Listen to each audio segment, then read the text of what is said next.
1999.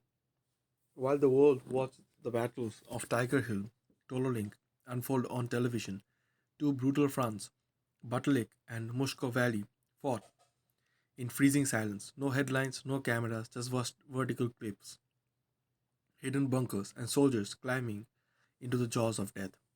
This is the story of the battles most people don't even remember, but the Indian Army refuses to forget.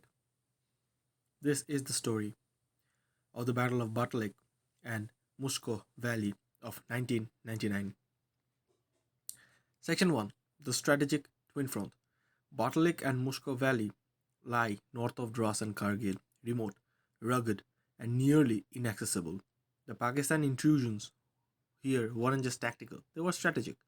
Block Indian routes, provide artillery dominance, threaten the Srinagar Leh highway from the flank, and create depth for the larger Kargil operation. The enemy sat on peaks towering 16 to 18,000 feet, watching every Indian movement like gods on mountain tops. The first alarms didn't come from satellites or radars, they came from shepherds. Local civilians noticed the strange movement, men with snow gear, radio sets, and heavy weapons occupying abandoned winter posts. The Indian army responded immediately. By late of May 1999, the truth was undeniable. Pakistani Northern Light Infantry and jihadi fighters had occupied a complex web of heights across Batalik and Mushkoh. These positions were not small, they were fortified, tunneled, stockpiled, and ready for a long war of attrition. Batalik was a nightmare. Imagine sheer rock faces at 70 degrees inclines, snowstorms hitting without warning, oxygen levels dropping below 50%, and bullet ricocheting off stones inches from your face.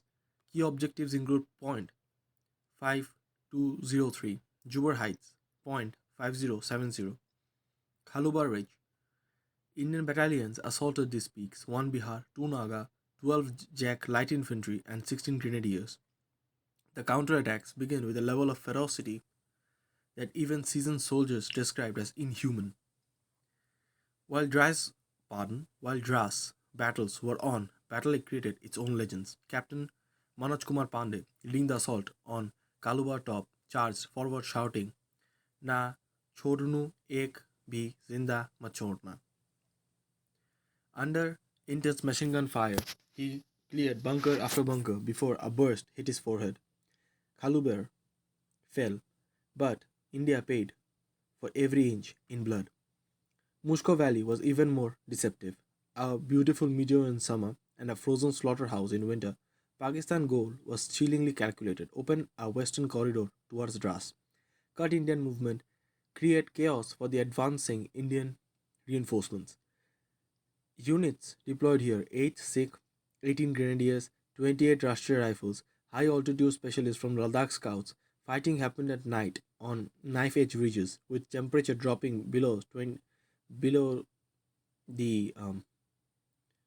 below freezing by at least minus 20 degrees Celsius. Pardon, um, temperatures dropping to minus 20. Indian soldiers climbed in the dark using ropes, pitons, and raw willpower. The Mushkoh Valley battle reached its peak at point 4875, also known as Gull Hill. From this height, Pakistani forces dominated the valley and threatened to roll the Indian lines backward.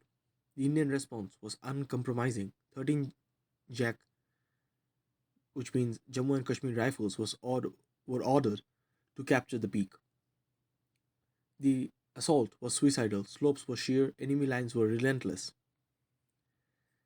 This height would be immortalized by the actions of Captain Vikram Batra, but his main fame came on Tololing and Tiger Hill. However, Batalik and Mushkoh sector had its own unspoken heroes whose names never made national news. By late June, Indian troops had learned the enemy's pattern: deep bunkers dug into rock, communication trenches, heavy machine guns covering all approaches, snipers placed across ridges. Indian assault teams adopted grenades first, followed by close quarter bayonet combat. Soldiers climbed vertically under fire. Entire sections were wiped out during advances. An officer said the mountain wasn't the enemy, the mountain was helping the enemy. By early July, India unleashed continuous assaults, sometimes three in a single night, to break the enemy's grip. One by one, the peaks fell: Jubar, Khalubar, Kukarthang, Dog Hill, Gun Hill, Point 5070, Batalik ridgeline. The Pakistani forces could no longer hold. Their supply lines collapsed. Their ammunitions dwindled. Their casualties skyrocketed.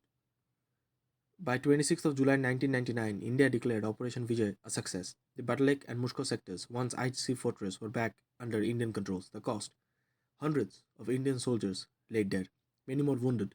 Entire units were nearly destroyed. Families changed forever.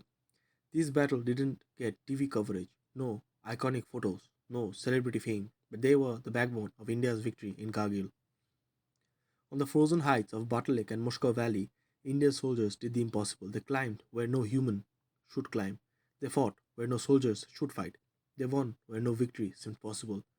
These battles may be forgotten by many, but the mountains remembered, and the Indian army always will.